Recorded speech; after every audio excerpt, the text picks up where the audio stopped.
नमस्कार दोस्तों, welcome to my channel Omya Hindi कहानी। मैं आप सभी का स्वागत करती हूँ ओम्या हिंदी कहानी की तरफ से।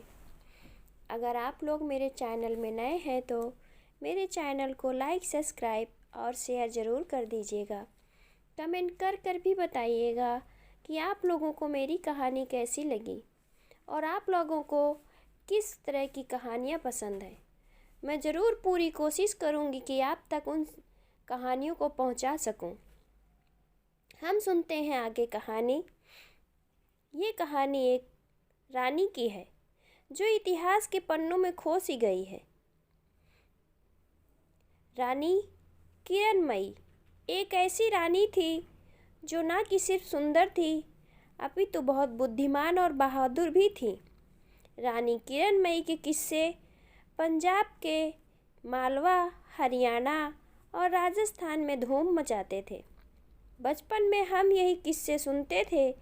इसका एक कारण ये भी था कि लड़कियों को मानसिक रूप से इस तरह तैयार किया जाए कि वो जुल्म का विरोध कर सके और अपने पति धर्म को निभा सकें और वक्त पड़ने पर अकबर जैसे शहंशाह को अपने चरणों पे सजदा करवा सके। रानी किरणमयी को भी कोई किरणमयी नहीं बोलता। उनकी इतनी इज्जत थी कि जिसने अपने सतीत्व की परीक्षा दी उसमें पास हुई और पति को मौत के मुंह से निकाला और अपने पर लगे झूठे इल्ज़ाम कैसे अकबर के सामने गलत साबित किए, यही हम अगले भाग में जानेंगे। तो कल से मिलते हैं। हम सुनते हैं रानी किरणमयी की कहानी।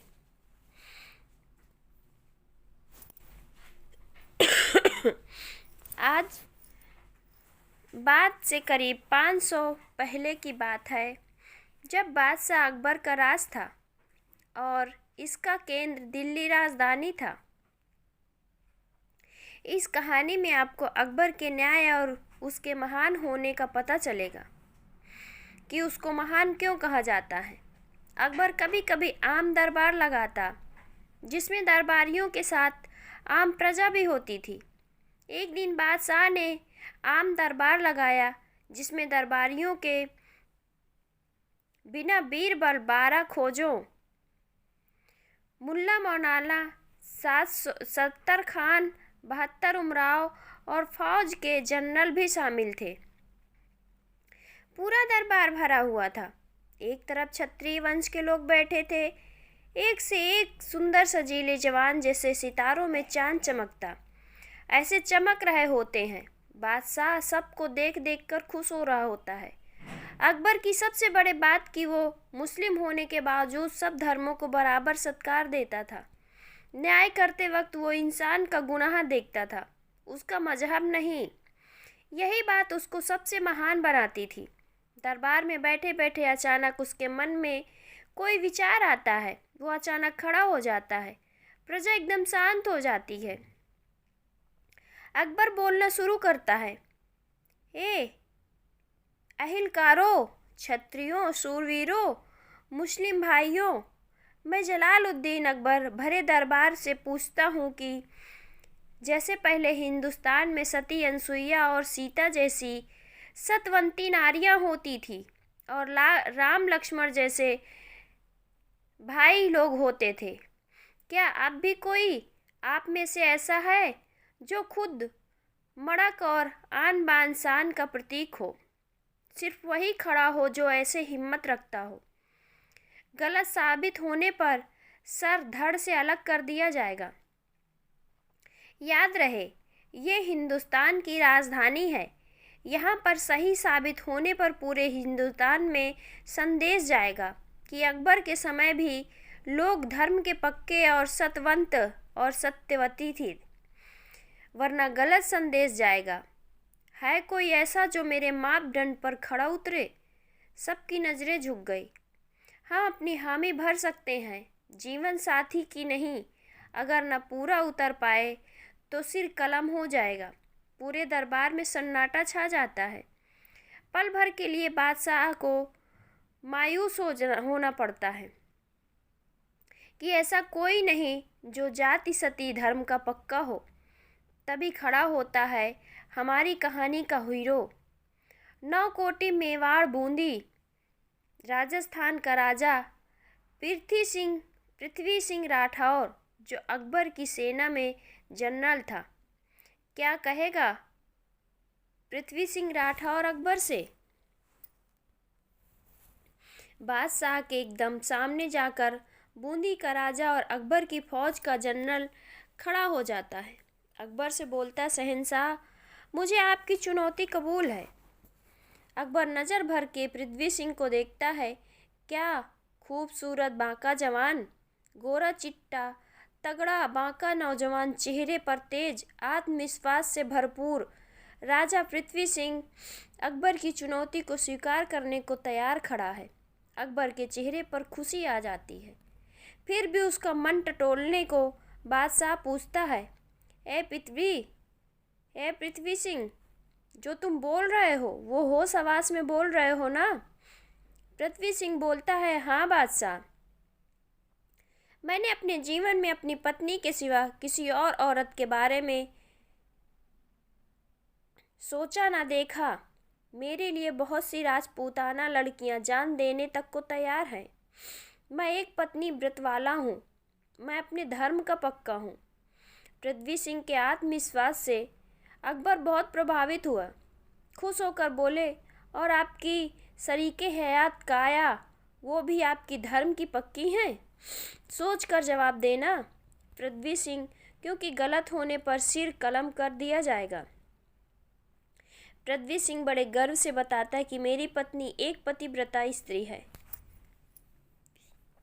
उसने कभी कोई गलत काम नहीं किया, वो भी किसी गैर मर्द के सामने नहीं आई। अगर कोई गलती से उसके सामने आके गलत नज़र से देख ले तो उल्टा होकर गिर जाए। बादशाह अकबर पृथ्वी सिंह से बहुत प्रभावित हुए और उनकी पत्नी के लिए पूछा तो पृथ्वी सिंह किरणमयी के पति धर्म के बारे में बताता है और अब उसकी सुंदरता के बारे में बताना शुरू करता है।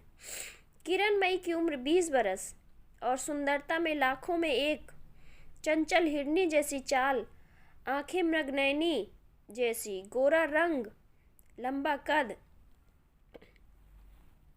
उसके सामने तो स्वर की अप्सरा भी कुछ नहीं। जब वो ठहरे स्वर में भजन गाती हैं तो साक्षात देवी सरस्वती लगती हैं। पति धर्म की पक्की और हिम्मती और बहादुर हैं। शेरनी जैसी गरज तलवार बाजी में निपुण, हर समय अपने पास कटार रखती हैं। बादशाह अकबर सुनकर बोले, वाह, इस काल में भी ऐसी औरतें हैं। हे नौजवान, हम तुमको और तुम्हारी पत्नी की बातों से बहुत प्रभावित हुए। हमें गर्व है तुम पर। हम तुम्हें इसके लिए इनाम देंगे। आज से तुम्हारे राज की दोगुनी मदद की जाएगी। अकबर के दरबार में बैठे सब हिंदू खुश होते हैं और आज भी उनके धर्म में ऐसे सतवंती लोग हैं, ये बात से सब खुश हो जाते हैं। पर कुछ लोगों को ये बात बुरी लगती है। सबसे पहले अकबर का साला शेर खान बुरा मानता है। कहता, बादशाह सलामत, ये क्या बात हुई? इसने कहा और आपने मान लिया और इनाम भी दे दिया। पहले आप परख तो लेते। मैं भरे दरबार में पृथ्वी सिंह को चुनौती देता हूँ कि किरणमयी को गलत साबित करके रहूँगा, क्योंकि कोई भी औरत इतनी पतिव्रता नहीं हो सकती। औरतें तो ढोंगी होती हैं, इन पर कोई भरोसा नहीं कर सकता। अकबर परेशान हो जाता है। शेर खान कहता है कि मैं इस बात को परखना चाहता हूँ। अकबर पूछता कि पृथ्वी सिंह, क्या ये तुमको मंजूर है? और शेर खान, अगर तुम गलत साबित हुए तो तुम्हारा भी हाल वही होगा, यानी गलत होने पर सर कलम हो जाएगा। शेर खान और पृथ्वी सिंह दोनों हामी भरते हैं। शेर खान कहता है, शहंशाह, जितनी तारीफ पृथ्वी सिंह राठौर कर रहा है, मुझे नहीं लगता किरणमयी इतनी धर्म की पक्की होंगी। बात को जब तक परख ना लिया जाए कोई नतीजे पर नहीं पहुंच सकते। बादशाह अपने खोजे सलाहकारों की तरफ देखता है तो वो भी कहते हैं परख में हर्ज क्या है। बादशाह पूछते हैं पृथ्वी सिंह, तुम्हें शर्त मंजूर है रानी किरणमयी के साथ की परख की जाए? पृथ्वी सिंह बोला, जरूर कीजिए। शेर खान जलन से भरा हुआ एक कट्टर मुसलमान था। वो नहीं चाहता था कि हिंदू धर्म की किसी नारी को सतवंती माना जाए। वो शहंशाह 10 दिन की मोहलत मांगता है और कहता है कि जब तक वो प्राण नहीं लेकर आ जाता तब तक पृथ्वी सिंह एक पिंजरे में कैद रहेगा। कोई इसके संपर्क में नहीं जाएगा ताकि ये रानी को पहले से आगाह न कर सके। पृथ्वी सिंह को ये मंजूर कर लेता है। शेर खान अकबर से 3 लाख सोने की मोहरें और 200 घुड़सवार मांगता है जो उसे दिए जाते हैं। पृथ्वी सिंह को पिंजरे में डाल दिया जाता है। शेर खान बूंदी राजस्थान के लिए चल देता है। वो बूंदी शहर के करीब 12 कोस दूर डेरा जमा लेता है। सबसे पहले वो भेष बदल कर शहर जाता है ताकि शहर से रानी के बारे में पता लगा सके। शहर के लोग पृथ्वी सिंह और किरणमयी को देवताओं जैसा मान देते हैं। वो जाकर लोगों से पहले पृथ्वी सिंह के बारे में पूछता है तो लोग पृथ्वी सिंह की खूब प्रशंसा करते हैं।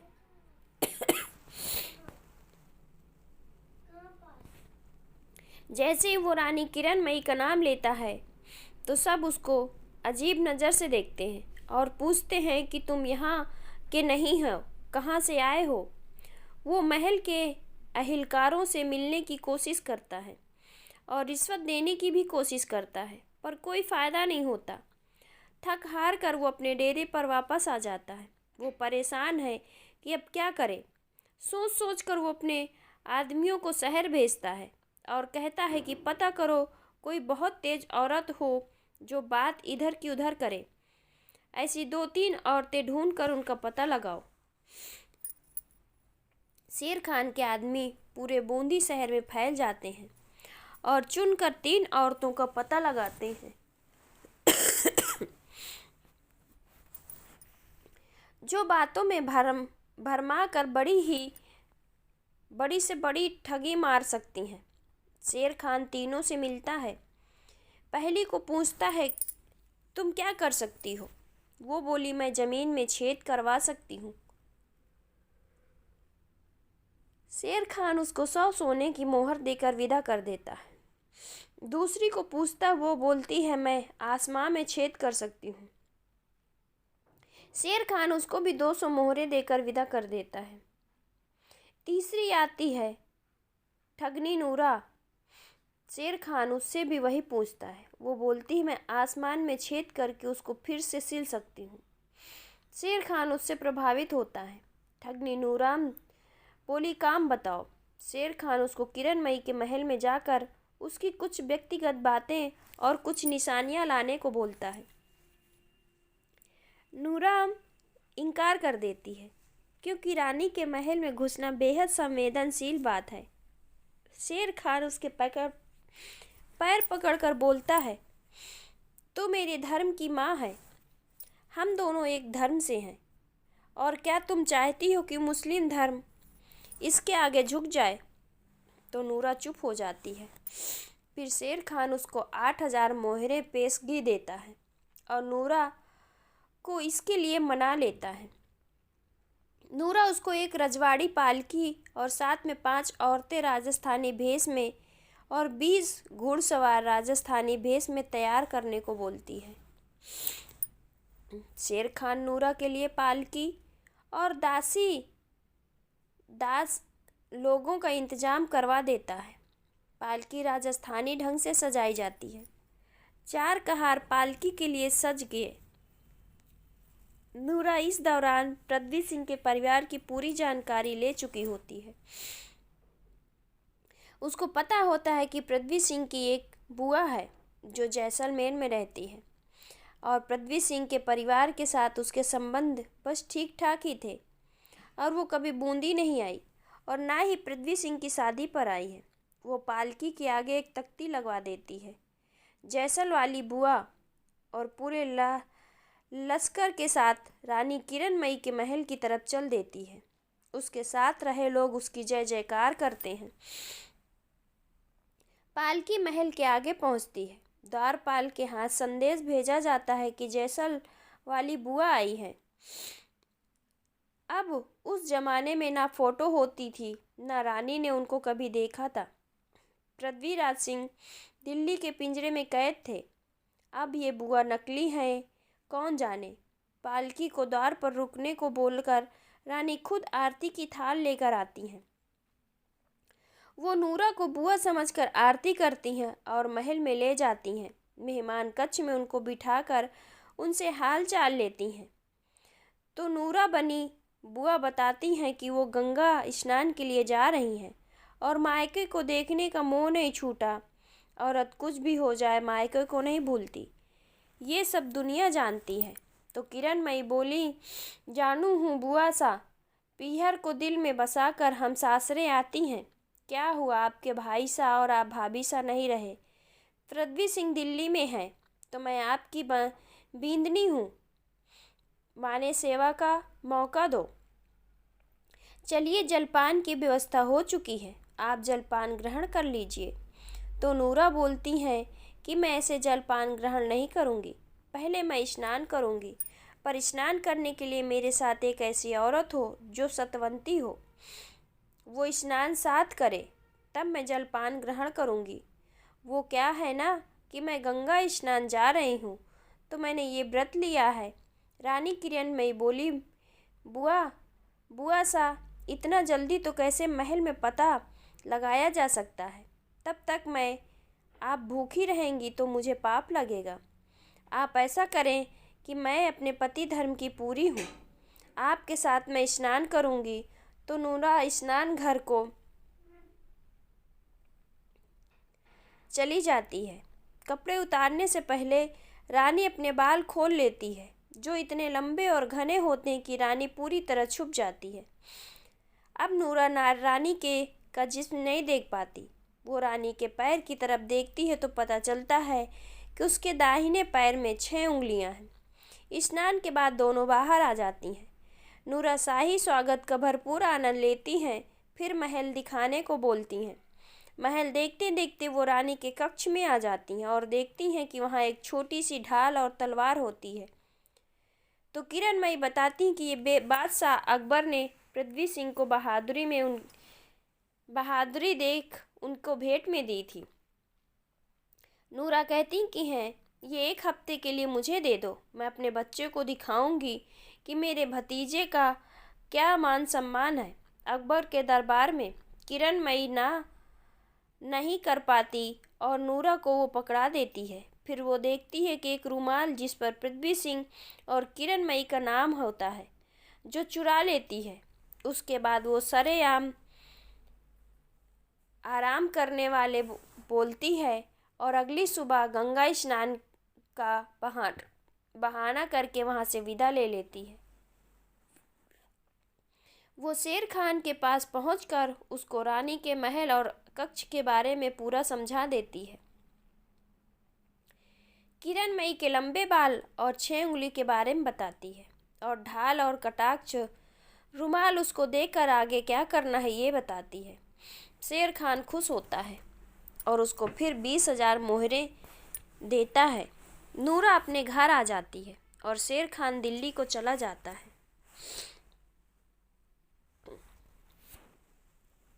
तय समय पर शेर खान दिल्ली पहुंच गया और अगले दिन अकबर को आम दरबार लगाने को बोला।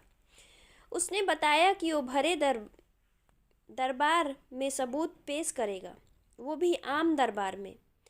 दूसरे दिन आम दरबार लगाया जाता है। शेर खान और पृथ्वी सिंह दोनों आमने सामने बिठाए जाते हैं। फिर दोनों को फिर से बताया जाता है कि अगर चुनौती में कोई भी गलती निकली तो उसका सर कलम होगा। अकबर आगे की कार्रवाई शुरू करने को बोलता है। शेर खान खड़ा होकर बोलना शुरू करता है कि बादशाह सलामत, जैसे कि मैंने पहले भी कहा था कि आजकल कोई सतवंती औरत नहीं है, ये सब इन राजपूत लोगों ने हवा की हुई है। इसके लिए मैं सबूत लाया हूँ। जो मेरी बात को सिद्ध करेंगे। हुजूर, जब मैं बूंदी पहुंचा तो किरणमयी को मैंने महल की अटारी पर देखा। निसंदेह रानी बहुत ही ज़्यादा खूबसूरत है। वो धर्म की पक्की नहीं है। वो अटारी पर इसलिए बैठी थी कि लोग उनको देख सकें, और वो लोगों को। मैंने भी उनको देखा। पहले उसने मुझ पर ध्यान नहीं दिया। मैंने 2 दिन महल की अटारी के पास चक्कर लगाए तो रानी मुझे भी देखने लगी। हम लोगों की आंखें मिली तो मैंने एक चिट्ठी लिखी कि तुमसे मिलना चाहता हूँ, कैसे मिलूँ। रानी मेरी चिट्ठी का जवाब में अपने एक विश्वसनीय दासी को भेजती हैं और बताती हैं कि वो रात में तुमको महल ले आएगी। हुजूर, रात को जब रात गहराने लगी तो वह दासी मुझे अहिलकारों से अपना भाई बताकर रानी के कक्ष में ले गई। रानी मुझसे लिपट गई। मैं पूरे 2 दिन रानी के कक्ष में रहा। ये कुछ सबूत हैं जो बता सकते हैं कि मैं वहाँ था। ये रहा किरण के हाथों का बना रुमाल। ये रही आपकी पृथ्वी सिंह की दी हुई कटार और ढाल। अब आता हूँ रानी की खुद की निशानी पर। रानी के बाल इतने लंबे हैं जिनसे उनका खुद का जिस्म ढक जाता है। उनके दाहिने पैर में 6 उंगली हैं और कुछ भी निशान है, पर मैं उसको बेपर्दा नहीं कर सकता। क्यों पृथ्वी सिंह पर्याप्त है या मैं रानी के जिस्म के और निशानी बताऊं? पूरे दरबार में सन्नाटा पसर गया। पृथ्वी सिंह बोलता है, जमी फट सकती है, आसमां फट सकता है, पर किरणमयी गलत नहीं हो सकती। माना ये सब निशानी सही है, पर रानी अधर्मी नहीं हो सकती। अकबर भी सकते में आ गया। अब क्या किया जाए? शेर खान कहता है कि अब भी अगर शक है तो पृथ्वी सिंह को रानी के बिस्तर पर गद्दे के नीचे लिखी मेरी चिट्ठी होगी, वो देख सकते हो। पूरे दरबार में कोलाहल मच जाता है। हिंदू समाज अपमानित महसूस करता है। बादशाह अकबर को समझ नहीं आती कि वो क्या प्रतिक्रिया दे। ना तो बादशाह का दिल मानता है, ना पृथ्वी सिंह का कि रानी बेवफाई कर सकती है। पर शर्त तो शर्त थी, सबूत सामने थे, अब न्याय कैसे हो? शेर खान कहता है कि पृथ्वी सिंह खुद वो चिट्ठी लेकर आए तो इसका भी यकीन होगा, पर उसको बूंदी जाकर वापस आने की एक शर्त होगी। ये अपना बूंदी राज शेर खान के नाम लिखे और एक जामन यानी गवाह दे, और साथ ही अपनी कुल देवी की कसम खाकर कहे कि जो वहाँ खत मिलेगा वो जैसे के तैसे दरबार में पेश करेगा। पृथ्वी सिंह को रानी किरणमयी पर अथाह भरोसा था। वो हामी भर देता है और जमाल के तौर पर उसको बापूसा के दोस्त आगे आते हैं। पृथ्वी सिंह को बूंदी जाने की मोहलत मिलती है। पृथ्वी सिंह बूंदी के लिए रवाना होता है। पृथ्वी सिंह जब दिल्ली से बूंदी के लिए चला तो हर धर्म के लोगों ने हमदर्दी से उनके साथ थी। हर इंसान चाह रहा था कि पृथ्वी सिंह सच्चा निकले। हिंदू बहुत मायूस थे और भगवान से प्रार्थना कर रहे थे कि रानी के चरित्र पर दाग ना निकले। उधर पृथ्वी सिंह को भले रानी पर आंख बंद करके भरोसा था, पर था तो वो भी इंसान ही, राजपूतानी खून जो पल भर में उबाल मार जाए। जाते हुए पृथ्वी सिंह ने सोचा, क्या ये संभव है कि किरणमयी ऐसी हो जैसी शेर खान ने बताया? क्या मैं उसके ऊपर भरोसा करके ठीक किया? सोचते सोचते वो बूंदी पहुंच जाता है। जब वो महल पहुंचता है तो किरणमयी महल के मंदिर में पूजा अर्चना कर रही होती हैं। तब पृथ्वी सिंह अपने शयन कक्ष में पहुंचकर गद्दे को उठाकर देखता है तो शेर खान की लिखी चिट्ठी मिलती है जो नूरा ने छुपा कर रख दी थी। पृथ्वी सिंह चिट्ठी पढ़कर आग बबूला हो जाता है। तभी किरणमयी आरती का थाल लेकर आती हैं और पृथ्वी सिंह की आरती करने लगती हैं, पर गुस्से में भरा पृथ्वी सिंह आरती की थाल को फेंक देता और बोलता है, बंद करो अपना ये ढोंग। बेहया औरत, तुमने मुझे कहीं का नहीं रखा। निर्लज, तुझे शर्म नहीं आई अब सतवती होने का ढोंग करते हुए? दिल तो करता है कि तेरा सिर अभी काट दूं, पर मैं तेरे लिए खुद अपना सर कलम करवाऊंगा। लोग तेरे मुंह पर थूका करेंगे। मैंने तुझ पर भरोसा करके गलती की। अब दिल्ली दरबार में मैं झूठा पड़ गया। तू कर अपना यार शेर खान से अयासी। किरणमयी को कुछ समझ नहीं आता। ये क्या बोल रहा है? कौन शेर खान? क्या बात हुई दिल्ली दरबार में? पृथ्वी सिंह रानी को धक्का देकर वापस दिल्ली चल देता है। वो क्या है ना कि गुस्से में आदमी बुद्धि और विवेक दोनों खो देता है, और जब 100 झूठ लगातार बोला जाए तो वो भी सामने वाले को सच लगता है। पृथ्वी सिंह दुखी दिल से दिल्ली को चल देता है। उसे जो शेर खान ने दिखाया था उसे वही देखा। वैसे भी इंसानी फितरत है कि जब बात औरत के चरित्र की हो तो हम सब सच मान लेते हैं, और सच में ये चरित्रहीन होगी। उधर पृथ्वी सिंह दिल्ली पहुंचकर बादशाह को वो चिट्ठी दे देता है। फिर से आम दरबार लगाया जाता है। चिट्ठी पढ़कर सुनाई जाती है और पृथ्वी सिंह को चुनौती का पूरा होने पर 7 दिन के बाद सर कलम की सजा सुनाई जाती है। पूरा दरबार सन्न रहता है। बादशाह अकबर भरे मन से ऊपर वाले को उलाहना देते हुए कहते हैं, "ए खुदा, मैं जानता हूँ कि ये बंदा बेकसूर है, पर मुझे सबूत देकर फैसला सुनाना पड़ रहा है। ए नूर ए इलाही, मुझे रास्ता दिखाओ। मैं इस जवान की मौत नहीं चाहता। कहीं ऐसा न हो बाद में कुछ और सच सामने आए और मैं तेरे दरबार में रुसवा हो जाऊं। मुझे रास्ता दिखाओ मालिक।" कहते हैं, दिल से की हुई दुआ कभी खाली नहीं जाती, पर समय जरूर लगता है। इधर पूरी दिल्ली और उसके आसपास के इलाकों में हड़कंप मच जाता है। हर कोई किरण मई के नाम पर थू-थू करता है। शेर खान के गुर्गे हिंदू लोगों को ताने मारना शुरू कर देते हैं। बात सतवती होने की थी, पर उन लोगों को लगता था कि सतवंती होना हिंदू धर्म में ही था। वो भूल गए कि सतवंती मुस्लिम नारी भी हो सकती है, या सिख भी। हर जगह बस किरण मई के नाम पर थू-थू हो रही थी। हिंदू अपने को शर्मसार मानते हैं। 2 दिन बीत जाते हैं। लोग खुद बादशाह भी सारा दिन बंदगी में बिताता है। खाना छोड़कर सिर्फ फल खाता है। बार बार दुआ करता है, "ए खुदा, राह दिखाओ। मुझसे कोई गलत फैसला न करवाना। सभी कुछ आप करना, सब आप पर है।" इधर ये सब हो रहा है, वहाँ बूंदी में रानी किरणमयी की हालत भी गंभीर थी। उसे तो पता ही नहीं था कि क्या माजरा है। क्या रानी खुद को निर्दोष और राजा पृथ्वी सिंह को मौत के मुंह से निकाल पाएगी और अपने बेकसूरी का सबूत दे पाएगी? दिल्ली में पृथ्वी सिंह को मौत के घाट उतारने का दिन तय हो चुका था। धर्मी लोग अब अकबर से नहीं, ऊपर वाले से न्याय की मांग कर रहे थे। 3 दिन बीत चुके थे। हर तरफ मातम छाया लग रहा था। इधर बूंदी में रानी अपने सदमे में थोड़ा होश आता है। वो अपनी खास दासी को एक तेज रफ्तार घोड़े का इंतजाम करने को बोलती है। बेहद साधारण कपड़े पहनकर वो दासी को बोलती है कि वो दिल्ली जा रही है। इस बात का पता हवा को भी ना हो। वो मर्दाना भेष बनाकर घोड़े पर सवार होकर निकल जाती हैं। जैसे जैसे वो दिल्ली के करीब आती हैं, 6 दिन निकल जाते हैं। वो दिल्ली के जिस रास्ते से निकले, लोग किरणमयी के लाखों लानत बरसाए। वो हैरान होती कि ऐसा क्या किया उसने कि उसको सही बात कोई नहीं समझता। किरणमयी का नाम आते ही लोग भड़क जाते हैं। आखिर रात उतर आई। किरणमयी अपने भगवान कृष्ण को याद करती हैं और बोलती हैं कि अगर वो अपने पत्नी धर्म में पक्की हैं तो राह दिखाओ। ठाकुर तभी उसके सामने एक छोटा सा मकान दिया जलता दिखता है। वो उस घर का दरवाज़ा खटखटाती है तो एक बूढ़ी औरत उसको दरवाज़ा खोलकर अपना परिचय मांगती है। किरणमयी बताती हैं कि वो राहगीर हैं। दूर से आने के कारण आश्रय नहीं मिला, कोई पहचान नहीं है तो यहाँ आना पड़ा।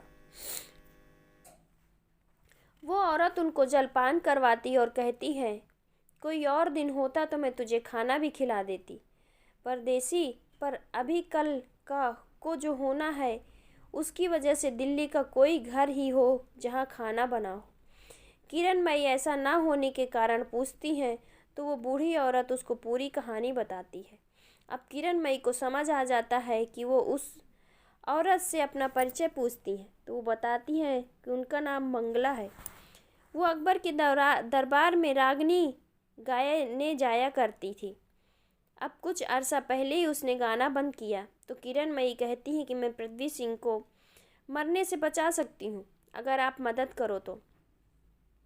मंगला कहती हैं, "कैसे?" किरणमयी कहती हैं, "आप मुझे बस एक रागनी सिखा दो। मैं एक लड़की हूँ, मंगला हंसकर बोलती है, जानती हूँ कि तुम एक लड़की हो और तू ही किरणमयी है। किरणमयी बोली, कैसे? तो मंगला कहती है, किस परदेसी को पड़ी है कि वो किसी का दुख सुने, बता कैसे मदद करूँ तेरी। किरणमयी कहती है कि उसको एक वैराग से भरी रागनी सिखाकर अकबर के दरबार में पहुंचा दे और किसी सेंधरी से उसके बाल ऐसे गुदवा दे जैसे बंजारों के होते हैं। दूसरे दिन दरबार लगाया जाता है तो अकबर फिर से अल्लाह का पुकार करता है कि ऊपर वाले तेरी रहमत का सदका कोई ऐसा करिश्मा करो कि मुझसे गुनाह ना हो जाए।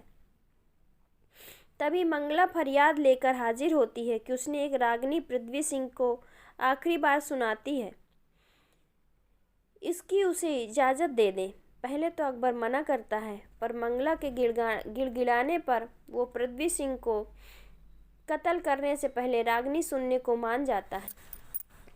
मंगला अपनी शागिर्दी किरणा के साथ रागनी शुरू करती है। जैसी ही रागनी शुरू होती है दरबार जैसे बन सा गया। मंगला ने गाना बंद किया कि किरणा जैसे सरस्वती खुद गा रही है। उसने पृथ्वी सिंह को देखते हुए कुछ ऐसा गाया कि पृथ्वी सिंह के चेहरे पे मुस्कान आ गई, पर कोई समझ ही नहीं पाया कि ऐसा क्या गाया। अकबर बादशाह बहुत खुश हुआ और पृथ्वी सिंह मुस्कुराते हुए दिखा। अकबर ने बोला, ए बंजारन, मांग क्या मांगती है? हीरे मोती लाल कुछ भी मांग तुझसे। तुमने मरते हुए पृथ्वी सिंह को चेहरे पे मुस्कान ला दी है। किरणा बोली, हुजूर आप मुझे क्या देंगे? आप तो खुद मेरे कर्जदार हो। गुस्ताखी माफ हुजूर। अकबर चौंक कर बोले, होश में हो बंजारन, क्या बोल रही हो? किरणा बोली, हुजूर ये आपका साला शेरशाह खान जो 2 महीने पहले मुझसे 3 लाख मोहरे लेकर गया था और बोला था कि बादशाह से ने हज पर जाना है और उनके पास पैसे नहीं हैं, तो मैंने आपके लिए 3 लाख मोहरे दी थी। अब चौंकने की बारी शेर खान की थी। अकबर ने शेर खान को देखा। शेर खान खड़ा होकर गरजा, ए लड़की क्या बक रही है? मैंने तो तुम्हें आज पहली बार देखा है। किरणा बोली, क्यों झूठ बोलते हो? तुम बादशाह के नाम पर पैसा लेकर आया है। शेर खान तिलमिला गया तो किरणा बोली, कलाम पाक पर हाथ रखकर बोलो कि इस बात को लिखत में दो। पृथ्वी सिंह फिर मुस्कुराता है, पर उसकी तरफ किसी का ध्यान नहीं सिवाय बीरबल के। वो सारा माजरा समझ जाता है। फौरन लिखत कराई जाती है। तब शेरनी की गरज के साथ किरणमयी खुलासा करती हैं कि वो कोई बंजारन नहीं बल्कि बूंदी की रानी किरणमयी है, जिसको अभी शेर खान ने पहचानने से इनकार कर दिया है। ये कभी मेरे महल आया ही नहीं। अब बाकी कांड इसने कैसे किया ये खुद बताएगा। शेर खान फंस चुका था। उसने हार स्वीकार कर ली और सारा घोटाला बताया। उसने क्या किया?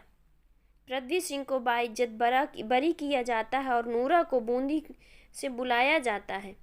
उसको ज़मीन में 5 फुट अंदर गाड़ कर उसके सर पर दही डालकर शिकारी कुत्ते छोड़ दिए जाते हैं। अब शेर खान अकबर का साला था तो अकबर ने इंसाफ भी करना था। उसके पूरे प्रकरण की एक फाइल तैयार होती है तो अकबर शेर खान की बहन और अपनी बेगम को देता है कि अगर तुम्हें अपने भाई गुनाहगार लगता है तो खुद उसको मौत पर दस्तखत कर देना। शेर खान की बहन जब ये पढ़ती है तो फ़ौरन दस्तखत कर देती है और कहती है, जो किसी औरत को नीचा दिखाने के लिए इतना नीचा गिर जाए वो मेरा भाई हो ही नहीं सकता। शेर खान का सर जब कलम होने को होता है तो रानी किरणमयी और पृथ्वी सिंह उसको माफ़ कर देते हैं। रानी की चतुराई और बहादुरी से अकबर, बीरबल और पूरा दरबार जय जयकार करता है। अकबर खुश होकर इनाम देना चाहता है तो किरणमयी मना कर देती है कि पहले भी इनाम की वजह से ये सब कुछ हुआ था, हमें इनाम नहीं चाहिए। रानी किरणमयी और राजा पृथ्वी सिंह राठौर वापस बूंदी चले जाते हैं।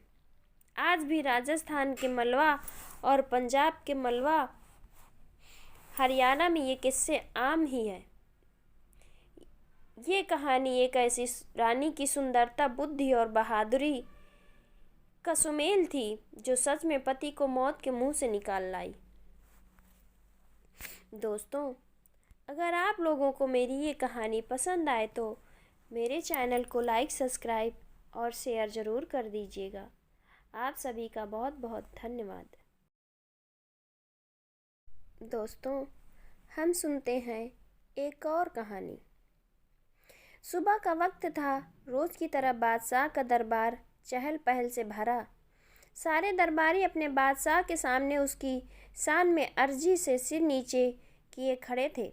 वहाँ एक बादशाह का नौजवान वजीर भी मौजूद था। बादशाह अपनी गद्दी पर जा बैठा। बादशाह का मूड बहुत अच्छा था। बादशाह आज बहुत खुश नज़र आ रहा था। वो नौजवान वजीर की तरफ मुड़ा, मुस्कुरा कर नौजवान वजीर से पूछने लगा। बादशाह बोला, बताओ तुम्हारी ज़िंदगी की सबसे बड़ी ख्वाहिश क्या है? ये सुनकर वजीर ने शर्म से अपना मुंह नीचे कर लिया। ये देखकर बादशाह ज़ोर से हंसा और कहने लगा। बादशाह बोला, डरो मत, बस तुम अपनी ज़िंदगी की सबसे बड़ी ख्वाहिश बताओ मुझे। बादशाह की ये बात सुनकर वजीर घुटनों पर बैठते हुए खुशामदान अंदाज में बादशाह से बोला। वजीर ने कहा, हुजूर, आप इस दुनिया की बहुत बड़ी और सबसे खूबसूरत सल्तनत के मालिक हैं। जब भी मैं ये सल्तनत देखता हूँ, मेरे दिल में ख्वाहिश पैदा होती है। काश अगर इसका 10वां हिस्सा मेरे होता तो मैं दुनिया का सबसे खुशनसीब इंसान होता। वजीर की ये बात सुनकर बादशाह बहुत ज़ोर से हंसा। वजीर बोला, बादशाह, मैं तुम्हें अभी चलता ना दे दूँ तो? बादशाह ने ये लफ्ज़ सुनकर वजीर ने घबराया। बादशाह की तरफ देखा, हैरानी से देखते हुए, फिर अपना सिर नीचे कर खुशामद से बादशाह से कहने लगा। वजीर ने कहा, यह कैसे मुमकिन है? मैं इतना खुशनसीब कैसे हो सकता हूँ? बादशाह सलामत, मैं कोई ख्वाब तो नहीं देख रहा। तभी बादशाह कहता है, नहीं, तुम कोई ख्वाब नहीं देख रहे हो। मैं जो कह रहा हूँ वो भी झूठ नहीं हुई। बोलो, क्या कहते हो? मैं तुम्हें अपनी आधी सल्तनत दे दूँ, जबकि तुम 10वें हिस्से को पाकर दुनिया के खुशनसीब इंसान होने की बात कर रहे हो। इतना कहकर बादशाह ने एक दरबारी को हुक्म देकर एकदम 2 अहकामात लिखने को कहा, जिसने पहला अनुबंध बादशाह ने पहले हुक्म के जरिए अपनी आधी सल्तनत नौजवान वजीर के नाम उतारने का हुक्म दिया, जिसमें लिखा गया, बादशाह की आधी सल्तनत वजीर के नाम करी जाती है। दूसरा अनुबंध था, बादशाह ने वजीर की गर्दन कलम करने का फरमान जारी करा, जिसमें लिखा गया, वजीर की गर्दन काट कर शहर के बड़े पुल पर लटका दी जाएगी। वजीर दोनों अनुबंध पर हैरान रह गया। उसकी आंखें फटी रह गईं। बादशाह ने दोनों अनुबंध सुनते ही वजीर के सर से पांव तक पसीना आ गया। वजीर सोचने लगा कि बादशाह सलामत में एक ऐसा अजीबोगरीब फरमान जारी किया। एक तरफ आधी सल्तनत खुशी से मेरा नाम लिखी, दूसरी तरफ मेरी गर्दन काट कर शहर के बड़े पुल पर लटकाने का हुक्म दे दिया। वजीर अभी सोच ही रहा था कि बादशाह ने दोनों अनुबंधों पर मोहर लगाई। वजीर की आंखों में आंखें डालकर बोला,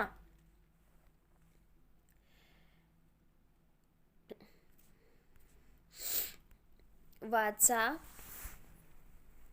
तुम्हारे पास 30 दिन का वक्त है। बस तुम्हें इन 30 दिनों में सिर्फ 3 सवालों का जवाब तलाश करना है। तुम कामयाब हुए तो मेरा दूसरा हुक्म खारिज समझा जाएगा। साथ ही तुम्हें आधी सल्तनत का मालिक बना दिया जाएगा। अगर नाकाम रहे तो पहला हुक्म खारिज माना जाएगा और दूसरे हुक्म के मुताबिक तुम्हारा गर्दन कलम कर दी जाएगी। बादशाह की आवाज़ सुनकर वजीर की हैरानी परेशानी में बदल गई। दरबार में मौजूद सभी लोग बादशाह और वजीर के चेहरे को देखने लगे। महल में सन्नाटा का माहौल हो गया। लोग वजीर चेहरे पर आए खौफ देखने लगे। वजीर बिल्कुल खामोश खड़ा बादशाह को देखता रहा। बादशाह वजीर की आंखों में फिर आंखें डालते हुए कहने लगा। बादशाह बोला, मेरे 3 सवाल लिख लो। 30 दिन में तुम्हें इन सवालों का जवाब तलाश करना है। पहला सवाल, इंसान की जिंदगी की सबसे बड़ी सच्चाई क्या है? दूसरा सवाल, इंसान की जिंदगी का सबसे बड़ा धोखा क्या है? और तीसरा आखिरी सवाल, इंसान की जिंदगी की सबसे बड़ी कमजोरी क्या है? इतना कहकर बादशाह ने बुलंद आवाज से नक्कारा बाजवा दिया। उसके बाद बादशाह तेज आवाज में बोला, तुम्हारा वक्त शुरू होता है अब। ये सुनकर वजीर ने दोनों अहकामात अनुबंध हाथ में उठाए और तेजी से महल के दरवाजे की तरफ दौड़ लगा दी। वजीर ने उस शाम मुल्क के तामाद, अक्लमंद, सामाजिक, दार्शनिक, जहीन बुद्धिजीवों को जमा कर तीनों सवाल उन सब के सामने रखे। साथ ही उन सब से इन तीनों सवाल के सही जवाब बताने के लिए कहा। सारी रात बहस चलती रही, फिर कोई भी नतीजा नहीं निकला। जैसे जैसे वक्त गुजरता जा रहा था, वजीर अक्लमंद लोगों की तादाद बढ़ता जा रहा था। कुछ दिन गुजर जाने के बाद भी वजीर को तीनों सवाल का कोई तसल्ली बख्श जवाब नहीं मिला। अब वजीर ने मायूस होकर सल्तनत के बाहर जाकर अक्लमंद लोगों से मिलकर इन 3 सवालों का जवाब मालूम करने का इरादे से सल्तनत के बाहर के लोगों से मिलना शुरू किया। वजीर तीनों सवाल उसके सामने रखता, लेकिन अभी तक उसे एक भी सवाल का जवाब नहीं मिल सका। वो एक गांव से दूसरे गांव, दूसरे गांव से दूसरे शहर, एक शहर से दूसरे शहर की खाक छानता रहा। फिर भी उसे मायूसी और नाकामयाबी ही हाथ लगी। वक्त तेजी से गुजर रहा था। शर्त पूरी होने के दिन करीब आ चुके थे।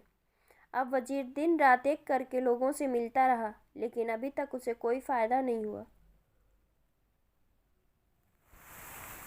उसे जिन सवालों का जवाब तलाश करने थे, अभी तक एक भी सवाल का तसल्ली से जवाब नहीं मिल सका। इस तरह अभी तक नाकामयाबी ही हासिल हो रही थी। वजीर अब दिन रात सफ़र कर अक्लमंद लोगों से मिलता रहा। ज़्यादा सफ़र और आराम न करने के वजह से वजीर का शाही लिबास फटने लगा। तगड़ी ढीली हो गई, गले में लटक गई। जूते टूट जाने से वजीर के पैरों में छाले पड़ गए।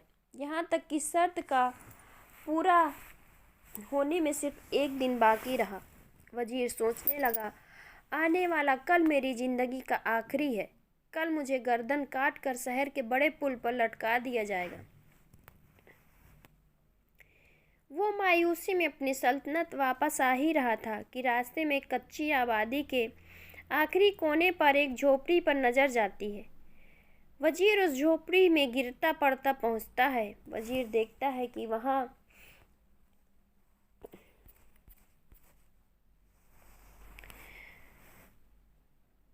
एक फकीर सूखी रोटी पानी में डुबोकर खा रहा है। पास ही फकीर का कुत्ता प्याले में मुंह डालकर दूध पी रहा है। फकीर ने जब वजीर के फटे हाल अपनी झोपड़ी के अंदर देखा तो उसने रोटी का टुकड़ा छबड़ी में रखा। जोर से हंसते हुए वजीर से बोला। फकीर ने कहा, जनाब, अब आप सही जगह पर पहुंचे हैं। आपके तीनों सवाल के जवाब मेरे पास हैं। फकीर की ये बात सुनकर वजीर हैरान रह गया। पूछने लगा, वजीर, आपको कैसे पता मैं कौन हूँ? मेरी परेशानी क्या है? फकीर, अभी ये ज़रूरी नहीं है। तुम्हें ये बताऊं कि मैंने तुम्हें कैसे पहचाना। ज़रूर तुम्हारे 3 सवालों के जवाब हैं। फिर अगर तुम जानना चाहते हो तो ये देखो। इतना कहकर फकीर ने पास रखी हुई बोरी उठाई। बोरी के नीचे की तरफ इशारा करते हुए कहा। फकीर ने कहा, देखिए जनाब, बात आपकी समझ में आ जाएगी। फकीर के कहने पर वजीर ने बोरी के नीचे देखा, जहाँ शाही खलत बिछी थी। शाही खिलत वो कपड़ा था जो बादशाह अपने पसंदीदा वजीर को इनाम के बतौर देता था। ये देखकर वजीर बहुत हैरान रह गया। फ़कीर फिर से बोला, जनाब, मैं भी कभी आपकी तरह सल्तनत का वजीर होता था। मैंने भी आपकी तरह एक बादशाह से शर्त लगाने की गलती कर दी। नतीजा आप खुद देख लीजिए। इतना कहकर फ़कीर ने फिर सूखी रोटी उठाई, पानी में डुबोकर खाना शुरू कर दिया। वजीर ने दुखी दिल और मायूसी से फ़कीर से सवाल पूछा। वजीर ने कहा, क्या आप भी बादशाह के सवालों का जवाब तलाश नहीं कर सकते? वजीर की बात सुनकर फ़कीर ज़ोर से हंसकर कहने लगा। फ़कीर बोला, मेरा मामला आपके मामले से बिल्कुल अलग था। मैंने सही जवाब तलाश कर बादशाह को बताए।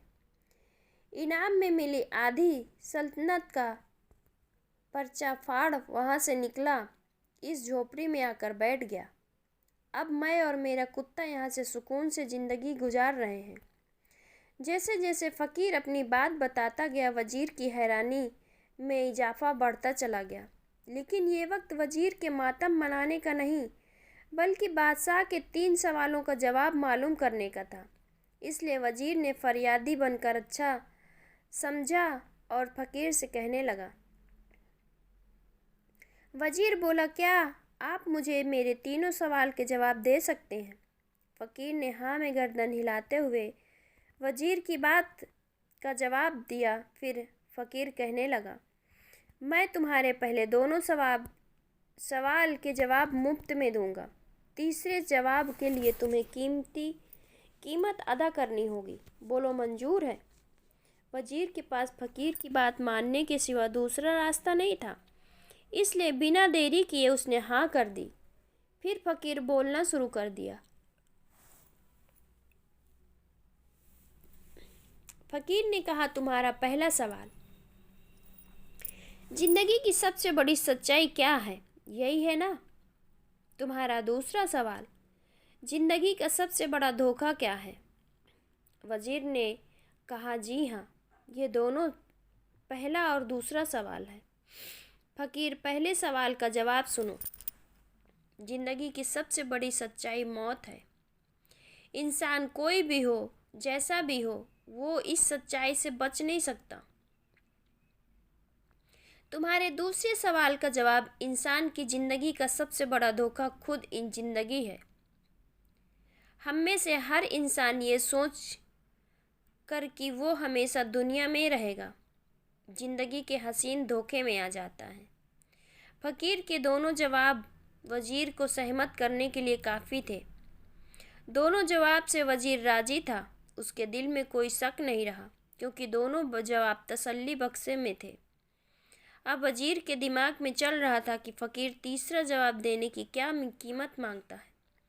फ़कीर ने सूखी रोटी का टुकड़ा उठाकर पानी में डुबोकर खाना शुरू किया। फिर वजीर से कहने लगा,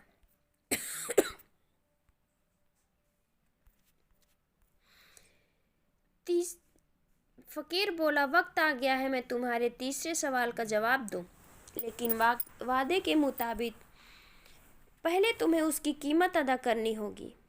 वजीर कहता है, आप कीमत बताइए, मैं अदा करूँगा। फ़कीर ज़ोर से हंसते हुए अपने कुत्ते के सामने से दूध का प्याला उठाया और वजीर से कहता है, लो, इस प्याले का आधा दूध पी जाओ। मेरे तीसरे जवाब की यही कीमत है। फ़कीर की ये बात सुनकर वजीर चौंक जाता है। फ़कीर के हाथ से दूध का प्याला पकड़कर नफ़रत से उसे ज़मीन पर रख देता है। फ़कीर बोला, मैं तुम्हें कुत्ते का जूठा दूध पीने के लिए मजबूर नहीं करूँगा। फ़ैसला तुम्हें करना है। प्याले का आधा दूध नहीं पीते तो कल तक दुनिया में मेहमान हो जाओगे, क्योंकि जवाब न देने पर शाही जल्लाद तुम्हारी गर्दन जिस्म से अलग करवा कर शहर के बड़े पुल में टांग देगा। प्याले का आधा दूध पीते हो, तुम्हारी ज़िंदगी के साथ तुम्हें आधी सल्तनत भी मिल जाएगी। लेकिन ये जब मुमकिन होगा जब तुम बादशाह के 3 सवाल के सही जवाब दोगे। तीसरे सवाल का जवाब मैं तुम्हें तब तक नहीं दूंगा जब तक तुम मुझे कीमत अदा नहीं करोगे, और मेरी कीमत यही है कि तुम्हें प्याले का आधा दूध पीना है। फकीर की बात सुनकर नौजवान वजीर गहरी सोच में पड़ गया। एक तरफ शाही जल्लाद के हाथों सर कलम, दूसरी तरफ जिंदगी और आधी सल्तनत, जिसकी कीमत कुत्ते का जूठा दूध। वजीर बहुत देर तक इस कशमकश में रहा और उसे क्या करना चाहिए। आखिरकार जमीर हार गया और जान माल जीत गए। वजीर ने कुत्ते के सामने से दूध का प्याला उठाया और फिर एक ही सांस में प्याले का दूध पी गया। ये देखकर फकीर बहुत जोर से हंसने लगा। फकीर ने कहा, मेरे बच्चे, इंसान की सबसे बड़ी कमजोरी गर्ज है, मतलब जो उसे कुत्ते का जूठा दूध पीने को मजबूर किया। ये वो सच है जिसने मुझे आधी सल्तनत का परवान कागज फाड़कर इस झोपड़ी में बैठने को मजबूर कर दिया। फकीर ने आगे कहा, मैं समझ चुका हूँ। जैसे जैसे मैं जिंदगी के धोखे में आ जाऊंगा, मैं मौत को उतना ही भूलता जाऊंगा और गर्ज की दलदल में रोज धंसता चला जाऊंगा। मुझे रोज उस गर्ज की दलदल का गंदा दूध पीना पड़ेगा। लिहाजा मेरा मशवरा है, जिंदगी की इन 3 हकीकत को जान लो। तुम्हारी जिंदगी बेहतर और सुकून से गुजरेगी। वजीर शर्मिंदगी और कड़वी सच्चाई का तोहफा लेकर फकीर की झोपड़ी से महल की तरफ चल दिया। जैसे जैसे वो महल के करीब पहुंचता जा रहा था, उसकी गैरत उस पर लानत भेज रही थी। नौजवान वजीर अब जिंदगी का कड़वा सबक सीख चुका था। जैसे ही वजीर ने महल की चौखट पर कदम रखा, अचानक वजीर के सीने में जोर का दर्द उठा। घोड़े से नीचे गिर लंबी हिचकी ली और दुनिया को अलविदा बोल गया। दरबारियों ने भागकर देखा, अफसोस बहुत देर हो चुकी थी। वजीर दुनिया से जा चुका था।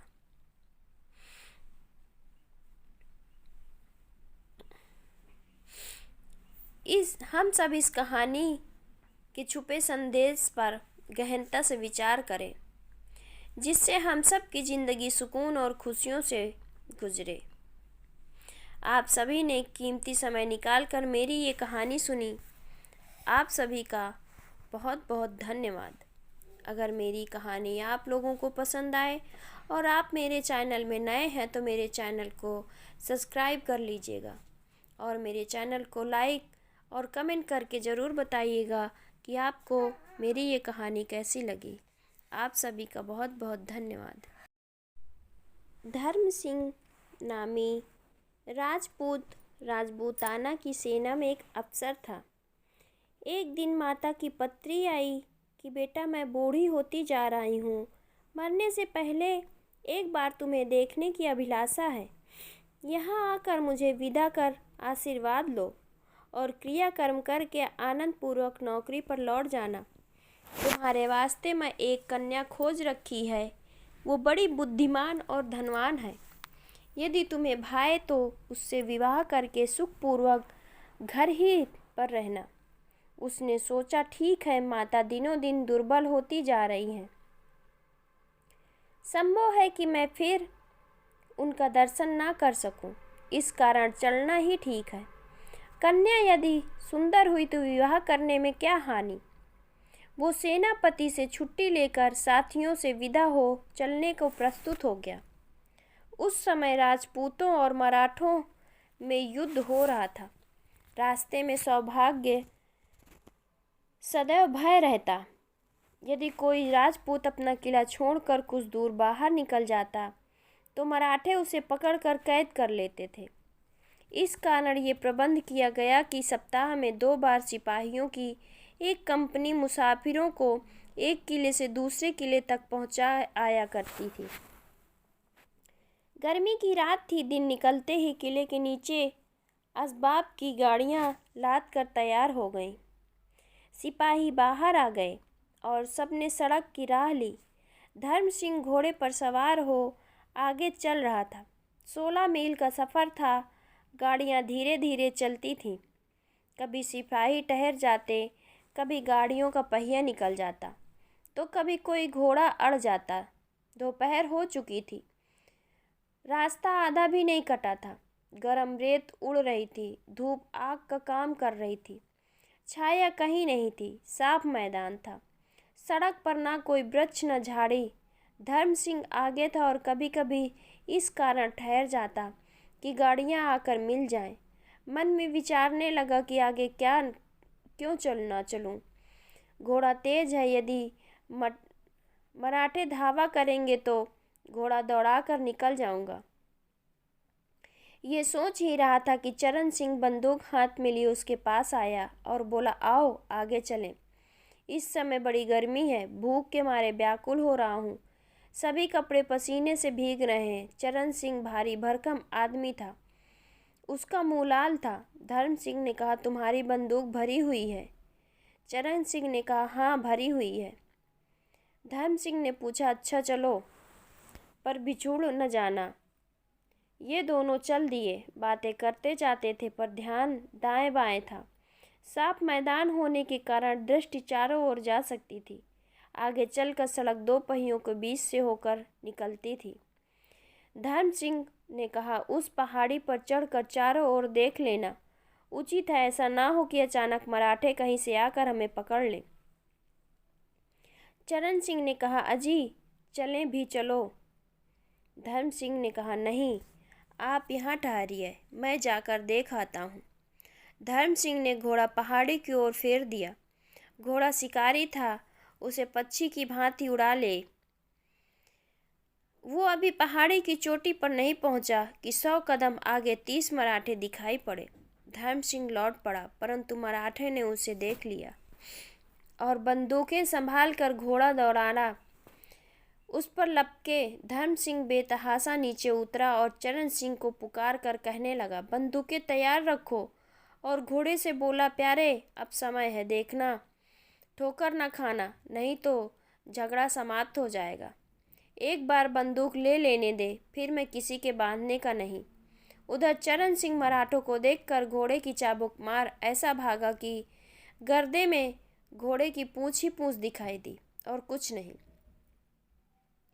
धर्म सिंह ने देखा कि बचने की आशा नहीं है, खाली तलवार से क्या बनेगा।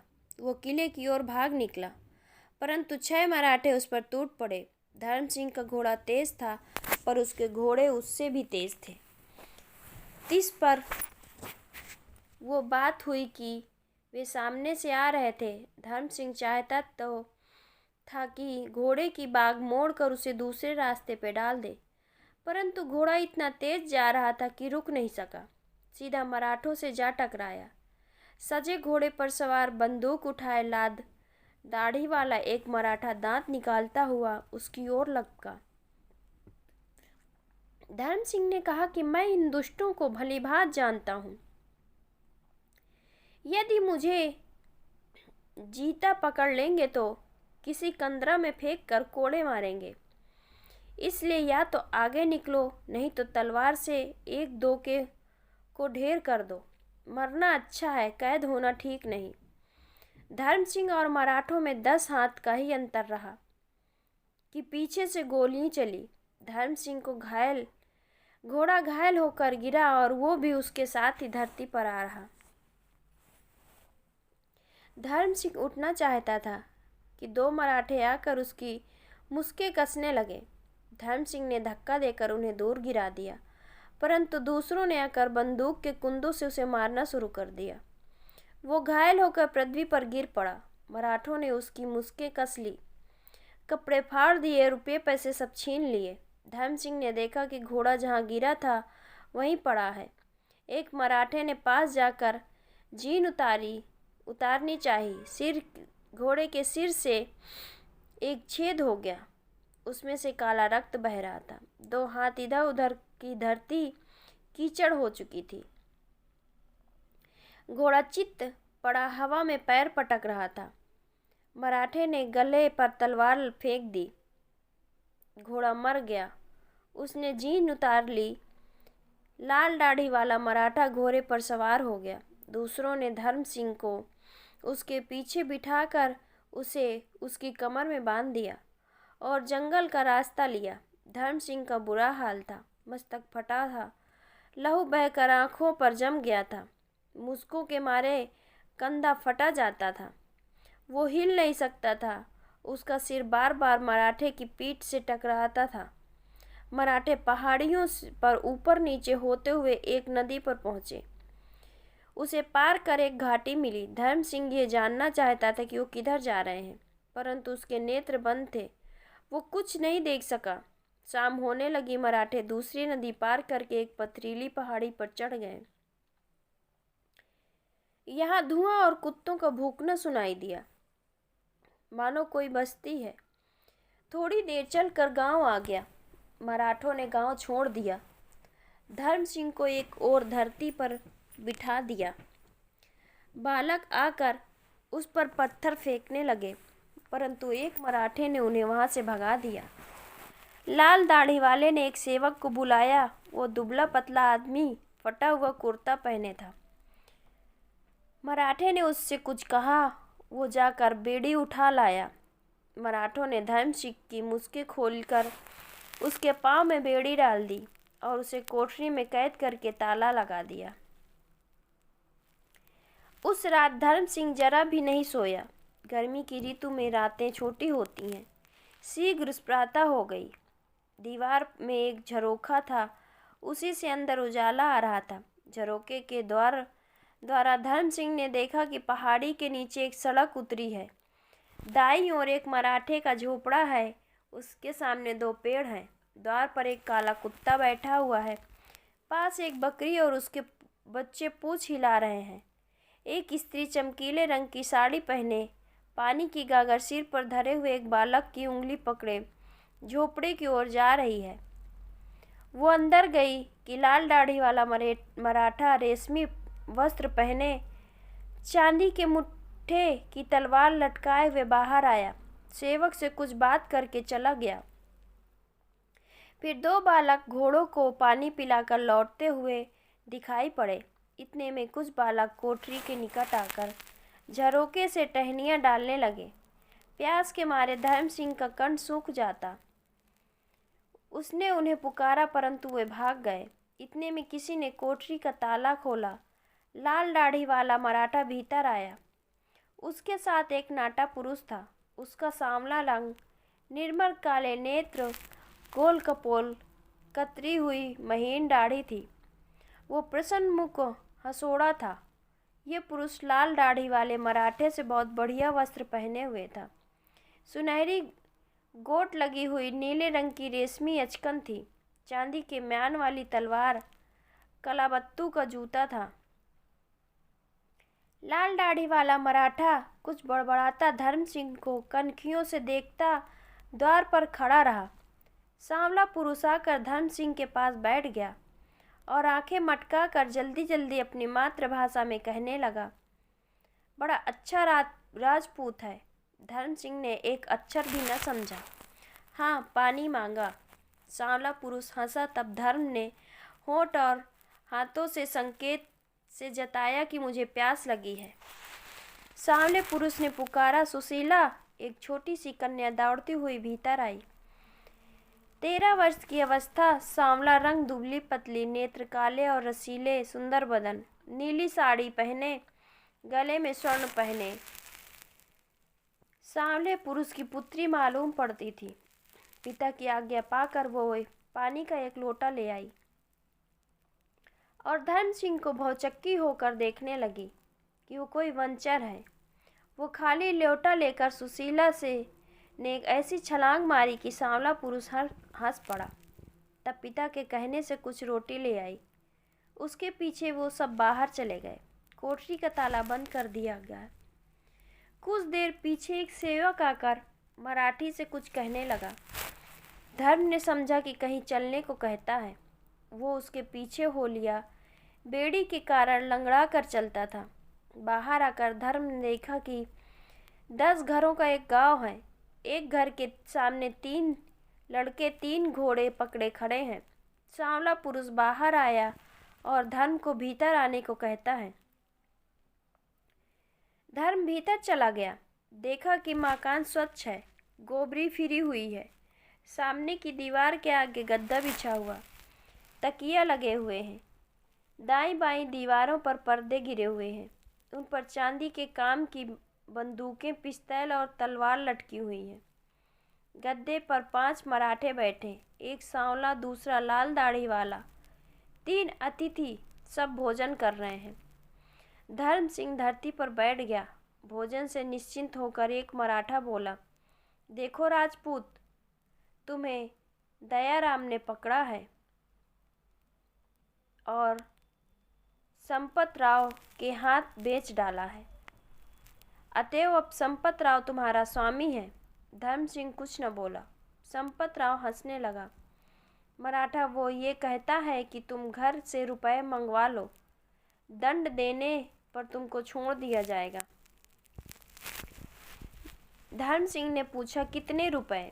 तभी मराठा ने कहा, 3,000। धर्म सिंह ने कहा, मैं 3,000 नहीं दे सकता। मराठा ने पूछा, कितना दे सकते हो? धर्म सिंह ने कहा, 500। ये सुनकर मराठे सिटपिटाए। संपत राव दयाराम से तकरार करने लगा और इतनी जल्दी जल्दी बोलने लगा कि उसके मुंह से झाग निकल आया। दयाराम ने आंखें नीची कर ली। थोड़ी देर में मराठे शांत हुए और फिर मोल तोल करने लगे। एक मराठे ने कहा, 500 रुपये से काम नहीं चल सकता। दयाराम को संपत राव का रुपया देना है। 500 रुपये में तो संपत राव ने तुम्हें मोल ही लिया है। 3,000 से कम नहीं हो सकता। यदि रुपया ना मंगाओगे तो तुम्हें कोड़े मारे जाएंगे। धर्म सिंह ने सोचा कि जितना डराओगे ये दुष्ट उतना ही डराएंगे। वो खड़ा होकर बोला, इस भले मानुस से कह दो कि यदि मुझे कोड़ों का भय दिखाएगा तो मैं घर वालों को कुछ नहीं लिखूंगा। मैं तुम चांडालों से नहीं डरता। संपत राव ने कहा, अच्छा 1,000 मंगाओ। धर्म सिंह ने कहा, 500 से एक कौड़ी ज़्यादा नहीं। यदि तुम मुझे मार डालोगे तो इस 500 से भी हाथ धो बैठोगे। ये सुनकर मराठे आपस में सलाह करने लगे। इतने में एक सेवक एक मनुष्य को लिए हुए भीतर आया। ये मनुष्य मोटा था, नंगे पैर, बेड़ी पड़ी हुई। धर्म सिंह उसे देखकर चकित रह गया। ये पुरुष चरण सिंह था। सेवक ने चरण सिंह को धर्म के पास बैठा दिया। वे एक दूसरे से अपनी बिथा करने लगे। धर्म सिंह ने अपना वृतांत कह सुनाया। चरण सिंह बोला, मेरा घोड़ा अड़ गया था, बंदूक रंजक चाट गई और संपत राव ने मुझे पकड़ लिया। संपत राव, अब तुम दोनों एक ही स्वामी के वंश में हो। जो पहला रुपया देगा उसे छोड़ दिया जाएगा। धर्म सिंह की ओर देखा तुम कैसे क्रोधी हो और तुम्हारा साथी कैसे सुशील। उसने 5,000 रुपये भेजने के लिए घर लिख दिया। इस कारण उसका पालन पोषण भली भांति किया जाएगा। धर्म सिंह ने कहा, मेरा साथी जो चाहे सो करे। वो धनवान है और मैं तो 500 रुपये से अधिक नहीं दे सकता, चाहे मारो चाहे छोड़ो। मराठे चुप हो गए। संपत राव झट से कलम दान उठा लाया। कागज कलम दवात निकाल कर धर्म की पीठ ठोकी। उसे लिखने को कहा। वो 500 रुपये लेने पर राजी हो गया था। धर्म सिंह ने कहा, जरा ठहरो, देखो हमारा पालन पोषण भली भांति करना, हमें एक साथ रखना, जिससे हमारा समय अच्छी तरह कट जाए। बेड़िया भी निकाल दो। संपत राव ने कहा, जैसा चाहे वैसा भोजन करो, बेड़िया नहीं निकल सकता। शायद तुम भाग जाओ तो हाँ, रात को निकाल दिया करूँगा।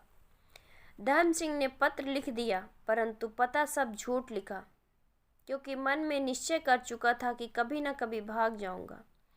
तब मराठों ने चरण सिंह और धर्म सिंह को एक ही कोठरी में पहुंचाकर एक लोटा पानी, कुछ बाजरे की रोटियां देकर ऊपर से ताला बंद कर दिया। धर्म सिंह और चरण सिंह को इस प्रकार रहते रहते 1 महीना गुजर गया। संपत राव उनको देखकर सदैव हंसता रहता था, पर खाने को बाजरे की अधपकी रोटी के सिवा और कुछ न देता था। चरण सिंह उदास रहता और कुछ न करता। दिन भर कोठरी में पड़ा सोया रहता और दिन गिनता रहता था कि रुपया कब आए कि छूट कर अपने घर पहुंचूं।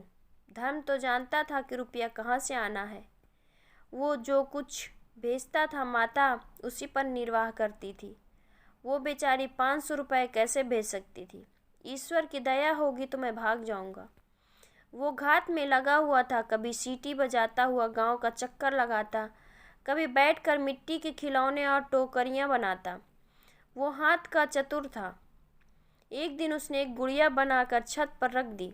गांव की कुछ स्त्रियां पानी भरने आई तो सुशीला ने उनको बुलाकर गुड़िया दिखाई। वे सब हंसने लगी। धर्म सिंह ने गुड़िया सबके आगे कर दी, परंतु किसी ने नहीं ली। वो उसे बाहर रखकर कोठरी में चला गया कि देखें क्या होता है। सुशीला गुड़िया उठाकर भाग गई। अगले दिन धर्म ने देखा कि सुशीला द्वार पर बैठी गुड़िया के साथ खेल रही है। एक बुढ़िया आई, उसने गुड़िया छीन कर तोड़ डाली। सुशीला भाग गई। धर्म सिंह ने गुड़िया बनाकर सुशीला को दे दी। फल ये हुआ कि वो एक दिन एक छोटा सा लोटा लाई, भूमि पर रखा और धर्म को दिखाकर भाग गई। धर्म ने देखा उसमें दूध था। अब सुशीला नित्य अच्छे अच्छे भोजन लाकर धर्म को देने लगी। एक दिन आंधी आई। 1 घंटा मूसलाधार बेहा वर्षा ना हुई। नदियां नाले भर गए। बांध पर 7 फुट पानी चढ़ाया। जहां तहां झरने झरने लगे। धार ऐसी प्रबल थी कि पत्थर लुढ़क जाते। गांव की गलियों में नदियां बहने लगीं। आंधी थम जाने पर धन सिंह ने संपत राव से चाकू मांगकर एक पहिया बनाया। उसके दोनों ओर गुड़िया बांधकर पहिए को पानी में छोड़ दिया। वो पानी के बल से चलने लगा। सारा गांव इकट्ठा हो गया और गुड़िया को नाचते देखकर तालियां बजाने लगा। संपत राव के पास एक पुरानी बिगड़ी हुई घड़ी पड़ी थी। धर्म सिंह ने उसे ठीक कर दिया। उसके पीछे लोग आपने घंटे, पिस्तौल, घड़ियां ला ला कर धर्म से ठीक करवाने लगे। इस कारण संपत राव ने प्रसन्न होकर धर्म सिंह को एक चिमटी, एक बर्मी और एक रेती दे दी।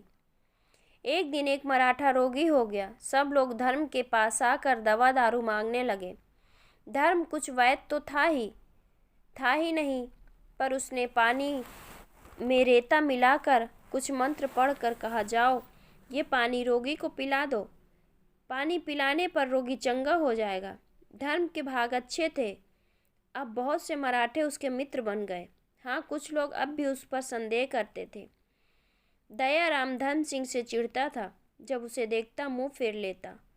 पहाड़ी के नीचे एक और बूढ़ा रहता था। मंदिर में आने से के समय धन सिंह ने उसे देखा था। वो बूढ़ा नाटा था। दाढ़ी मूछ बर्फ की भांति सफ़ेद थी। मुंह पोला, उसमें झुर्रियाँ पड़ी हुई थी। नाक नुकीली थी। नेत्र निर्दयी, 2 दांत के सिवा सब टूट चुके थे। वही लकड़ी टेकता, चारों ओर भेड़िए की तरह झांकता हुआ मंदिर में जाने के समय जब कभी धर्म सिंह को देखता तो जल कर राख हो जाता, मुंह फेर लेता था। एक दिन धर्म सिंह बूढ़े का घर देखने के लिए पहाड़ी के नीचे उतरा। कुछ दूर जाने पर एक बगीचा मिला। चारों ओर पत्थर की दीवार बनी हुई थी। बीच में मेवे के वृक्ष लगे थे। वृक्षों में एक झोपड़ा था। धर्म सिंह आगे बढ़कर देखना चाहता था कि उसकी बेड़ी खड़की। बूढ़ा चौका। कमर से पिस्तौल निकालकर उसने धर्म सिंह पर गोली चलाई, पर वो दीवार की ओट में हो गया। बूढ़े को आकर संपत राव से कहते सुना कि धर्म सिंह बड़ा दुष्ट है। संपत राव ने धर्म को बुलाकर पूछा, तुम बूढ़े के घर क्यों गए थे? धर्म सिंह बोला, मैंने उनका कुछ नहीं बिगाड़ा। मैं केवल ये देखने गया था कि बूढ़ा कहाँ रहता है। संपत ने बूढ़े को शांत कराने का बहुत प्रयास किया, परंतु वो बूढ़ा बड़बड़ाता ही रहा। धर्म सिंह केवल इतना ही समझ चुका था कि बूढ़ा ये कह रहा है कि राजपूतों का गांव में रहना अच्छा नहीं, उन्हें मार देना चाहिए। बूढ़ा चला गया तो धर्म सिंह ने संपत राव से पूछा कि बूढ़ा कौन है। संपत राव ने कहा, ये बड़ा आदमी है, इसने बहुत राजपूत मारे हैं। पहले ये बड़ा धनवान था। इसकी 3 स्त्रियां और 8 पुत्र थे। सब एक ही गांव में रहते थे। एक दिन राजपूतों ने धावा करके गांव जला दिया। इसके 7 पुत्र तो मर गए, 8वां कैद हो गया। ये बूढ़ा राजपूतों के पास जाकर और उनके संग रहकर अपने पुत्र को खोजने लगा। अंत में उसे पाकर अपने हाथ से उसका वध करके भाग आया। फिर विरक्त होकर तीर्थ यात्रा को चला गया। अब ये पहाड़ी के नीचे रहता है। ये बूढ़ा कहता है कि तुम्हें मार डालना उचित है, परंतु मैं तुमको नहीं मार सकता। फिर रुपया कहाँ से मिलेगा? इसके सिवाय मैं तुम्हें यहाँ से जाने भी नहीं दूंगा। इस तरह धर्म यहाँ 1 महीना रहा। दिन को वो इधर उधर फिरा करता, कोई चीज़ बनाता, लेकिन रात को ही दीवार में छेद किया करता। दीवार पत्थर की थी, खोदना सहज नहीं था, लेकिन वो पत्थरों को रेती से काटता था। यहाँ तक कि अंत में उसने अपने निकलने भर के लिए एक छेद बना लिया। बस अब उसे ये चिंता हुई कि रास्ता मालूम हो जाए। एक दिन संपत राव शहर गया हुआ था। धर्म सिंह भोजन करके तीसरे पहर रास्ता देखने की इच्छा से सामने वाली पहाड़ी की ओर चल दिया। संपत राव बाहर जाते समय अपने पुत्र से सदैव कहकर जाता था कि धर्म सिंह को आंखों से परे न होने देना। इस कारण बालक उसका पीछे दौड़ा और चिल्ला कर कहा, मत जाओ, मेरे पिताजी की आज्ञा नहीं है। यदि तुम नहीं लौटोगे तो मैं गांव वालों को बुला लूँगा। धर्म सिंह बालक को फुसलाने लगा, मैं दूर नहीं जाता, केवल उस पहाड़ी पर जाने की इच्छा है। रोगियों के वास्ते मुझे एक बूटी की ज़रूरत है, तुम भी साथ चलो। बेड़ी की होते कैसे भागूंगा? असंभव है। आओ, कल मैं तुमको तीर कमान बना दूंगा। बालक मान गया। पहाड़ी की चोटी कुछ दूर न थी। बेड़ी के कारण चलना कठिन था।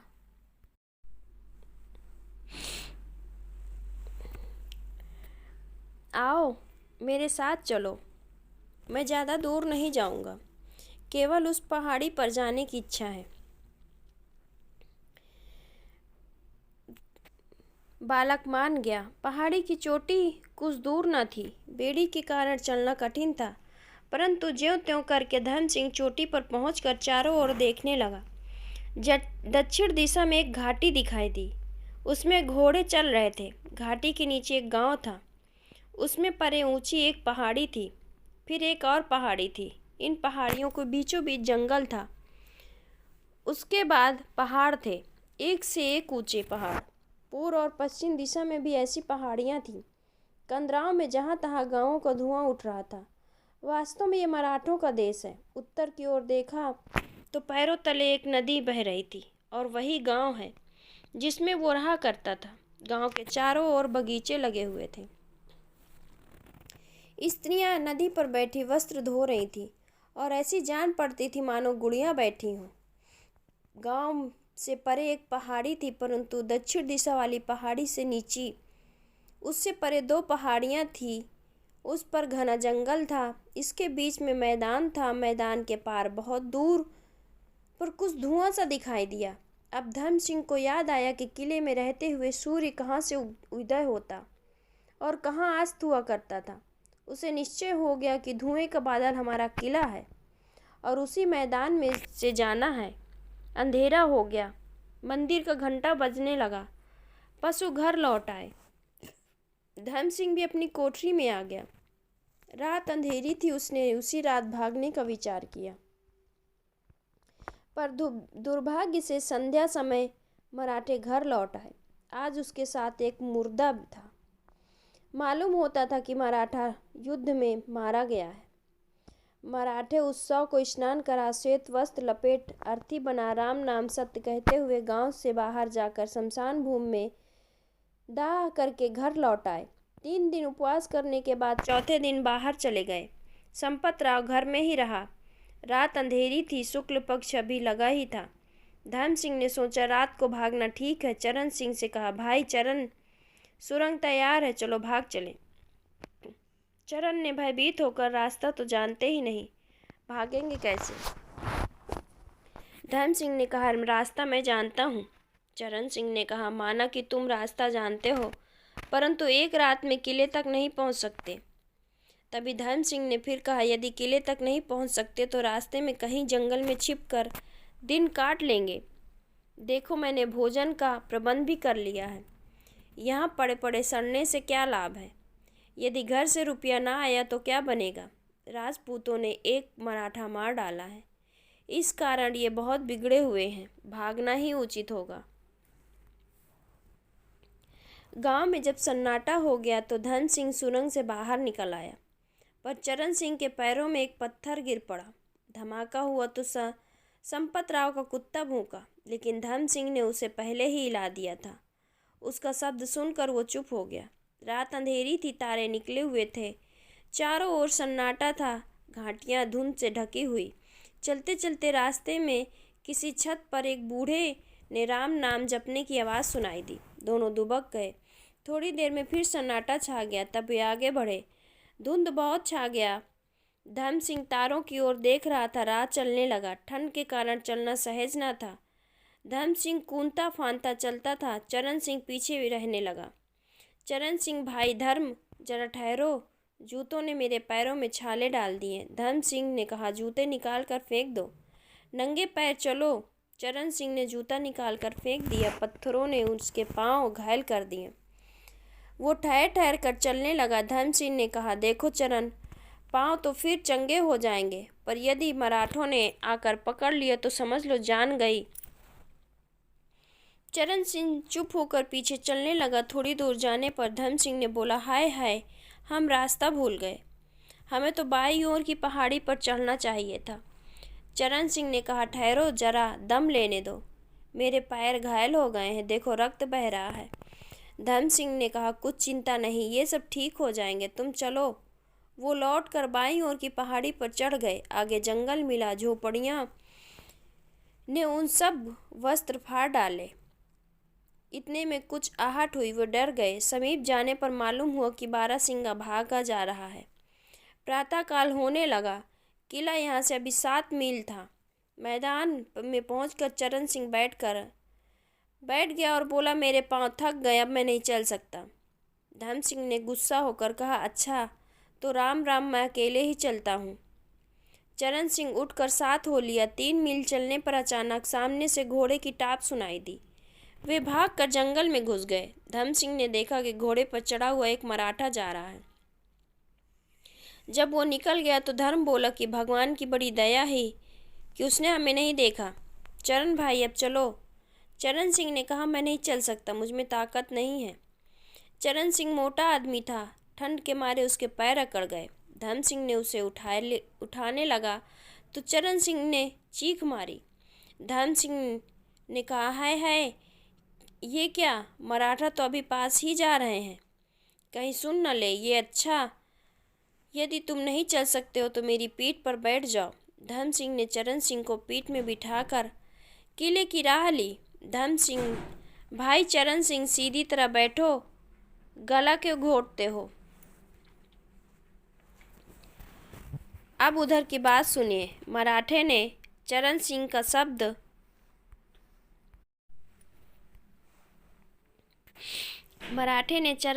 शब्द सुन लिया। उसने गोली चलाई, परंतु खाली गई। मराठा दूसरे साथियों को लेने के लिए घोड़ा दौड़ाकर चल दिया। धन सिंह, चरण, मालूम होता है कि उस दुष्ट ने तुम्हारी आवाज़ सुन ली है, अब अपने साथियों को बुलाने गया। यदि उसके आने से पहले हम दूर नहीं निकल गए तो समझो कि जान गई। ये बोझा मैंने कैसे उठाया, यदि मैं अकेला होता तो अब तक कभी का निकल गया होता। चरण सिंह, तुम अकेले चले जाओ, मेरे कारण प्राण क्यों खोते हो। तभी धन सिंह कहता, कदापि नहीं भाई, साथी को छोड़कर चलना धर्म के विरुद्ध है। धन सिंह फिर चरण सिंह को कंधे में लाद कर चलने लगा। आधा मील चलने पर एक झरना मिला। धन सिंह बहुत थक गया था। चरण सिंह को कंधे से उतार कर विश्राम करने लगा।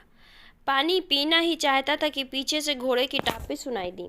दोनों भागकर झाड़ियों में छिप गए। मराठे ठीक वहीं आकर ठहरे जहाँ दोनों छिपे हुए थे। उन्होंने सूंघ लेने वाला कुत्ता छोड़ा। फिर क्या था, दोनों पकड़े गए। मराठों ने दोनों को घोड़े में लाद लिया। राह में संपत राव मिला। अपने कैदियों को पहचाना।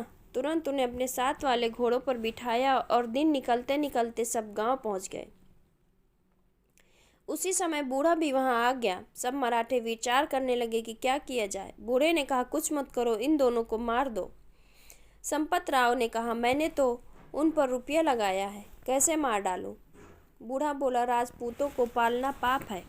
मैं तुम्हें सिवाय दुख के और कुछ न देंगे। मार कर झगड़ा समाप्त करो। मराठे इधर उधर चले गए। संपतराव धर्म सिंह के पास आया और बोला, देखो धर्म सिंह, 15 दिन के अंदर यदि रुपया ना आया और तुमने फिर भागने की कोशिश की तो मैं तुम्हें अवश्य मार डालूंगा, इसमें संदेह नहीं। अब शीघ्र घर वालों को पत्र लिख डालो कि तुम्हें तुरंत रुपया भेज दें। दोनों ने पत्र लिख दिया। फिर वे पहले की भांति कैद कर दिए गए, परंतु कोठरी में नहीं, अब की बार 6 हाथ चौड़े गड्ढे में बंद किए गए।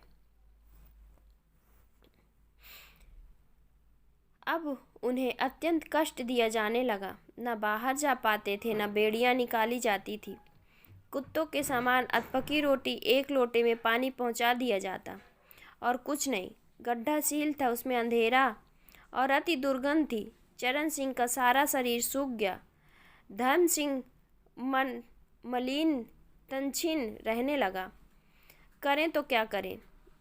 धर्म एक दिन बहुत उदास बैठा था कि ऊपर से रोटी गिरी। देखा तो सुशीला बैठी हुई थी। धर्म ने सोचा, क्या सुशीला इस काम में मेरी सहायता कर सकती है।